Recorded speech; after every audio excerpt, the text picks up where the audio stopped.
English section we are going to discuss in this video. English section is one of the easiest sections. There is no much complications like other sections like quantitative aptitude, logical reasoning and legal aptitude. Why? Because in English section they are going to ask only on reading comprehension. So what you need to do, how do you need to study it? Simple.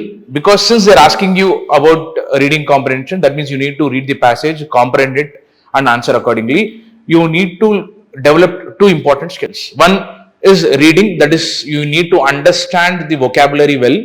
You need to understand, you need to study about, they'll ask about idioms. You need to read between the lines properly. So that reading skills you need to develop.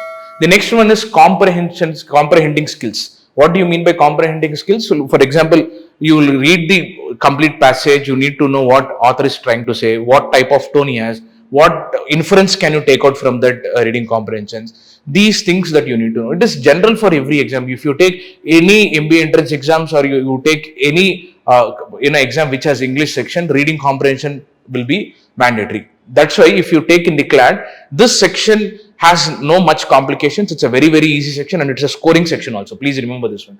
For that, to make it a scoring, since it is a scoring, to make it as a scoring paper in your exam also, to score more, English you need to score the highest. English section you need to score the highest. Now, when you want to score highest in particular section, your practice also has to be to that level.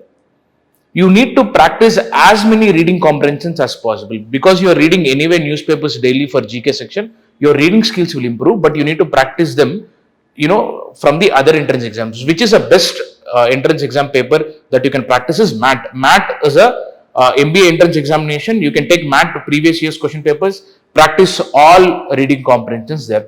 And reading comprehension topics, they won't ask you only from the single subject. There are different subjects. They can ask from any different subject. For example, science and technology, politics. They can ask you from law, ecology, anything, philosophy. They can ask you on anything. So don't focus on particular subjective passages. Any passage you read, because you need to focus on how are you reading and how are you comprehending it.